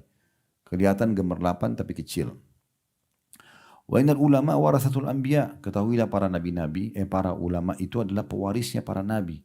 Jadi kalau sekarang Nabi Muhammad SAW sudah meninggal, kita bagaimana caranya mengetahui tentang ajaran beliau, berasa seperti dekat dengan beliau, ya datang kepada seorang alim. Wa innal anbiya lam yuwarithu dinaran wala dirhama. Orang sesungguhnya para nabi-nabi tidak pernah mewariskan dirham dan dinar. Waktu Nabi SAW meninggal tidak meninggalkan harta buat kita. Wa innama warathul ilm, ya. Tapi mereka wa innal anbiya lam yuwarithu dinaran wala dirhama innama warathul ilm faman akhadha bihaddin wafir. Tapi Nabi mewariskan ilmu dan siapa yang mengambilnya maka dia telah mengambil bagian yang paling banyak dari kehidupannya, atau makna lain keberuntungan yang paling besar. Ibnu Abbas menukil sebuah riwayat, ya. Riwayat ini kata Ibnu Qayyim rahimahullah memang lemah tapi maknanya sahih. Dan beliau nukil dalam kitab beliau Miftah Darus Sa'adah. Ini maksud tadi yang saya bacakan dari kitab Miftah Darus Sa'adah beliau Ibnu Qayyim rahimahullah, ya. Yaitu sabda Nabi SAW, faqihun wahid asyaddu ala syaitani min alfi abid. Ketahuilah bahwasanya seorang faqih yang faham agama lebih ditakuti oleh syaitan dibandingkan dengan 1000 ahli ibadah. Orang kalau cuma semangat ibadah tidak punya ilmu, syaitan bisa alihkan dia menganggap apa yang dia buat benar seakan-akan ibadah padahal tidak. Nah itu banyak terjadi kan. Banyak terjadi. Karena mereka tidak punya ilmu, akhirnya mudah digoyahkan sama syaitan. Tapi kalau dia belajar punya ilmu syar'i, punya dalil, maka dia tidak mau buat kecuali ada dalilnya. Syaitan tidak bisa goda dia di situ. Paling cuma digoda untuk mengurangi kadar pahalanya. Supaya tidak terlalu khusyuk sholat. Supaya mengurangi kadar sedekahnya. Tapi dia tetap akan kerjakan karena punya ilmunya. Gitu. Itu yang luar biasa. Gitu. Ibnu Qayyim mengatakan menanggapi hadits ini. Adapun ahli ibadah tujuan dia hanyalah berjuang untuk dirinya sendiri. Sementara ahli ilmu untuk dirinya dan orang lain. Maka akan beda sekali manfaatnya. Orang yang berilmu akan selamat daripada laknat Allah, murka Allah. Nabi SAW mengatakan dalam hadis, ya, yang Hasan diriwayatkan oleh Tirmidzi dan juga Al-Baihaqi dalam Syu'abul Iman, kata Nabi SAW, ad-dunya mal'una, dunia ini dilaknat, mal'unun ma fiha, terlaknat yang ada di dalamnya, illa dzikrallahi wa ma walah, kecuali zikir kepada Allah dan yang bersama dengan zikir itu. Baca Al-Quran dengan doa, zikir misalnya. Wa aliman au muta'alliman. Orang yang alim mengajarkan agama dan orang yang belajar agama. Ini betul-betul terlaknat, selamat daripada laknat Allah Subhanahu wa taala. Kita tutup dengan beberapa hadis mulia ini. Orang kalau keluar untuk ilmu, Bapak Ibu tadi dari kamar hotel ke ruangan ini seperti jihad. Cuma keluar dari kamar, duduk di ruangan AC begini, Perlu Bapak Ibu tahu zaman dulu orang kalau nuntut ilmu itu panas-panasan. Kita sudah enak, kursinya enak, ruangan enak, hotel bintang 5 lagi. Ya. Tinggal dengar doang, modalnya cuma duduk dengar. Itu modalnya. Renungi, oh iya ini ilmunya, amalkan. Mau lebih bagus tulis. Biar tahu, oh iya ternyata ini, ternyata itu. Praktekkan, itu. Ya. Itu aja modalnya. Itu sama dengan orang pergi perang, berjihad, panas-panasan segala macam. Karena kata Nabi SAW dalam hadis riwayat Tirmidzi, man kharaja fi talabil ilm fahuwa fi sabilillah hatta yarji'.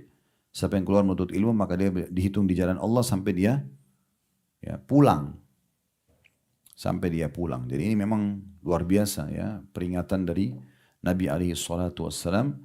Dan dalam sebuah riwayat yang lain, ya, kata Nabi SAW, seingat saya hadis ini dihasankan oleh para ulama, siapa yang keluar menuntut ilmu ikhlas karena Allah, maka dia diberikan pahala haji lengkap, kayak pahala haji begini. Ini dari kamar ke sini doang nih, duduk 1 jam dengerin. Yang kita buat rangkaian haji semua satu paket tuh biaya besar, jalan, didapat dengan 1 kali duduk begini. Kenapa nggak mau dengerin? Kenapa masih malas buka YouTube yang dibuka yang lain selain ilmu? Kenapa? Kadang-kadang syaitan bisikin kita Bapak Ibu sekalian. Tadi kan sudah dengar ceramah 2 jam, masa ceramah lagi? Iya, ceramah lagi memang. Itu syaitan itu. Karena kalau Bapak Ibu habis dengar ceramah, dengar yang lain, ilmunya terkikis. Nanti dia akan bersaing mana yang lebih dominan nih. Enggak, memang dari ilmu ke ilmu yang lain. Kalau dalam 1-2 jam kita bisa rasakan keimanan, bagaimana kalau 10 jam? Gak masalah. Jadi saya selalu sarankan jemaah, teman-teman sekalian ceramah sudah banyak. Di antara ceramah kami. Di download, ditaruh di flash disk, di hard disk, colokin di mobil. Setiap starter mobil, baik Bapak Ibu yang bawa sendiri atau memang misalnya ada drivernya, starter itu selalu nyambung. Apalagi kalau kajian-kajian panjang. Saya pernah diundang di Bali sama satu panitia, rupanya bapak yang jemput saya itu, begitu starter memang ceramah saya yang didengar sama dia. Anaknya yang buatin, dicolokin flash di situ. Jadi rupanya bapak ini kemana-mana dia setir mobil sendiri, jadi selalu dengar dan continue. Begitu dimatiin masuk satu toko, masuk naik lagi nyambung lagi. Apalagi kajian sirah, penjelasan tentang kisah sahabat itu kan enak banget tuh nyambung dia. Daripada kita di jalan kosong cuma lihat helmnya orang warna apa, mobilnya orang apa, nggak ada gunanya gitu kan. Dengarin. Apalagi kalau teman-teman yang masih sibuk dengan dengar musik kan beda sekali dengan dengar Al-Quran.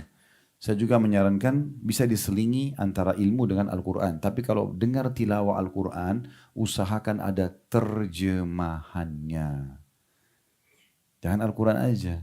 Cari download yang Al-Quran terjemahan. Jadi Bapak Ibu ngerti. Kalau orang Arab tidak butuh terjemahan. Kita butuh. Dengarin itu. Jadi tahu alhaakumut takatsur. Oh, celakalah orang-orang yang terus mengumpulkan harta. Kenapa mereka? Kalau tidak tahu sumbernya halal. Terus mereka sibuk dengan itu lari-lari dari ibadah. Hatta zurtumul maqabir. Sampai kalian menziarahi kuburan. Gitu. Jadi kita tahu, oh ini yang sedang dibaca. Imam-imam haram itu pernah lihat tidak? Kalau mereka, atau pernah dengar. Mereka orang lagi sholat terus tiba-tiba nangis. Itu karena mereka faham artinya. Sayang kalau kita nggak faham. Anak-anak dari kecil, dengarin Al-Quran aja terus. Al-Quran aja terus, biasakan mereka dengar. Kalau kita 30-40 tahun baru bisa ngaji, anak-anak 10 tahun hafal Quran. Tutupi kekurangan kita di mereka. Jangan wariskan keburukan kepada keburukan. Ibunya hamil di luar nikah, anaknya juga nggak apa-apa. Nak, ibu dulu begitu kok. Kan aneh ini. Ayahnya tanya, saya pernah dengar orang begitu, depan saya ngomong, ini anak saya sudah bujang. Mana? Saya tanya, mana pacarmu nak? Loh subhanallah. Ayah juga dulu begitu, banyak pacarnya. Oh playboy dulu, bangga. La haula wala quwata illa billah. Usahakan sekarang anak kita tidak pernah sentuh yang bukan mahramnya. Bukakan pintu pernikahan. Selesai gitulah. Tutupi kekurangan kita di situ, jangan malah warisan keburukan gitu. Saya pernah kedatangan seorang bapak, saya selalu jadikan bahan ceramah karena saya tertarik dengan pola beliau. Memang sering saya juga bahasakan, Bapak Ibu sekalian jadikan majelis ilmu hiburan anak-anak. Jangan cuma selalu mall, jangan cuma selalu tempat mainan mereka. Biasakan majelis ilmu itu bukan untuk kakek-kakek, nenek-nenek, anak kecil pun layak. Saya lihat ini untuk saya sampaikan, subhanallah, kalau kami tablik akbar di Blok M di Jakarta tuh Masya Allah yang hadir 10.000 orang. Saya tak tahu ini hitung tidak hitung, tapi saya tanya panitia, oh ini kalau penuh semua bisa 10.000 orang. Baik, itu ada yang datang bapak-bapak bawa anak kecil, Anak-anaknya duduk 2 jam, 3 jam dengarin. Ada anak kecil tuh mungkin karena sudah semangat dia sampai nulis tuh. Masya Allah. Saya pernah kedatangan satu bapak di pengajian di Kalibata. Anaknya di bawah mungkin 7 tahun. Salaman, Ustaz, Assalamualaikum, salam. Ini anak saya juga Ustaz, salaman. Saya pikir cuma mau salaman biasa. Habis itu bapaknya bilang, Ustaz, ini anak saya sudah 1 tahun dengerin ceramah Ustaz. Sebelumnya nggak pernah mau dengar. Tapi saya selalu terapkan sama dia. Setiap mau tidur dengar ceramah Ustaz. Didengarin sama dia. Sekarang sudah setahun dia dengar ceramah Ustaz. Dan saya perlu sampaikan Ustaz, saya hitung anak saya ini sudah dengarkan ceramah Ustaz 300 judul. Umur 7 tahun. Saya waktu itu merenung, anak seperti ini. Kalau dia seumur saya 40 tahun ke atas, bagaimana ilmunya anak ini? Kan gitu. Kita juga tidak repot lagi nanti pandu dia, karena dia sudah tahu ini boleh atau tidak boleh. Kan gitu. Sama juga dengan saya berbagi kalau teman-teman kalau disuruh pilih anaknya masuk pesantren atau tidak. Masuk pesantren. Jauh dari orang tua, tidak apa-apa. Orang di pesantren, saya pernah di pesantren. Azan disuruh ke masjid. Tiap hari mendengarkan firman Allah, sabda Nabi SAW. Bagus, itu membantu kita. Anak-anak biasa kalau di rumah terus itu mereka karena tahu orang tuanya manjain, tidak mau dengar. Pesantren itu membantu banget dan memang umur SMP sampai SMA ini masa pembentukan karakter. Kenapa pesantren dibuat situ? Karena itu masa pembentukan karakter. Ini perlu untuk digarisbawahi teman-teman. Baik, sudah azan ya. Kita masuk kepada hadis yang terakhir mungkin. Cukup banyak hadis tapi saya mau sampaikan hadis ini. Yaitu sabda Nabi SAW. Kalau kita sudah belajar agama, yang penting ilmunya sudah kita pelajari ya. Dan usahakan menjadi seorang praktisi. Praktekin baru kita ajarkan. Itu ada keberkahan. Karena Nabi SAW bersabda, ballighu anni walau ayat. Sampaikan dariku walaupun sebuah ayat saja. Jadi memang Nabi SAW sampaikan ini dalam hadis Bukhari agar kita jangan ragu dalam mengajarkan apa yang kita sampaikan. Tapi ingat, yang kita sampaikan kalau kita sudah punya ilmunya. Sebagian ulama ada yang mengatakan, boleh nggak seseorang itu menyampaikan ilmu sementara dia belum praktikin? Maka ada rinciannya. Kalau yang dia sampaikan memang belum memungkinkan dia untuk mengamalkan, misal contoh, boleh nggak ustadz yang bujang atau ustazah yang masih gadis nyampaikan tentang bab nikah? Boleh saja. Karena dia bukan tidak mau kerjakan. Dia akan kerjakan. Tapi bab ini harus dijelaskan. Boleh nggak seorang da'i menyampaikan tentang bab jihad? Dia belum berjihad. Boleh. Tapi syaratnya memang dia akan kerjakan kalau nanti diberikan kesempatan. Nah seperti itu. Tapi kalau orang memang tahu ilmunya, dia punya kesempatan, maka dia tidak mau kerjakan, maka ini akan dihukum sama Allah nanti. Ya, termasuk orang yang berat hukumnya hari kiamat adalah orang punya ilmu tapi tidak mengamalkan, gitu ya. Tapi kalau dia belum mengamalkan dan dia akan mengamalkan, boleh nggak seseorang membahas masalah haji, tapi dia dai miskin, nggak punya biaya untuk pergi haji, boleh. Tapi dia nanti akan kerjakan kalau Allah berikan kesempatan. Allahu a'lam. Bagus saja kalau sudah benar dari Allah, kalau rasa dari saya mohon dimaafkan. Subhanakallah wa bihamdika. Asyhadu an la ilaha illa anta astaghfiruka wa atubu ilaik. Wassalamualaikum warahmatullahi wabarakatuh.